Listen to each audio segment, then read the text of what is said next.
भारतवर्ष के स्वतंत्रता के 75वीं वर्षगांठ के अवसर पर जिला कारागार में भी बड़ी धूमधाम से मनाया गया स्वतंत्रता दिवस। कैदियों ने नृत्य, गायन, भजन एवं लोकगीत समेत अन्य कई कार्यक्रम प्रस्तुत किए। जेल अधीक्षक द्वारा अन्य अधिकारियों एवं कर्मचारियों की मौजूदगी में झंडारोहण कर कैदियों को स्वतंत्रता संग्राम के दौरान हुई कुर्बानियों पर प्रकाश डाला गया।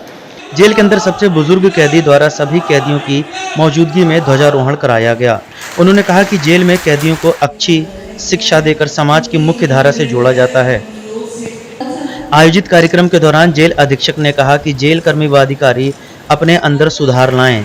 उन्होंने कहा कि जिला कारागार में वही आता है जो कानून तोड़ता है और समाज के अन्य लोगों से बुरा व्यवहार करता है। यहाँ व्यक्ति की बुराइयों को खत्म किया जाता है। कारागार कर्मियों का कार्य महत्वपूर्ण अंक होता जा रहा है। सभी को अनुशासन में रहना चाहिए। स्वतंत्रता दिवस पर कारागार में कैदियों ने शानदार सांस्कृतिक कार्यक्रमों की प्रस्तुति दी। कैदी द्वारा देशभक्ति गीत व रागनियों पर जमकर झूमे सभी कैदी। उन्होंने कारागार के माहौल को पूरी तरह से देशभक्तिपूर्ण बना दिया। जिला कारागार में जेल अधीक्षक द्वारा उत्कृष्ट कार्यों के लिए जेल खिलाड़ियों को भी पुरस्कृत किया गया। स्वतंत्रता दिवस के अवसर पर कैदियों में आजादी का जज्बा देखा गया। अवधनामा में शाये मज़ामीन को मुकम्मल तौर पर पढ़ने के लिए अवधनामा की वेबसाइट www.awadhnama.com पर विजिट करें और ई पेपर पर क्लिक करें।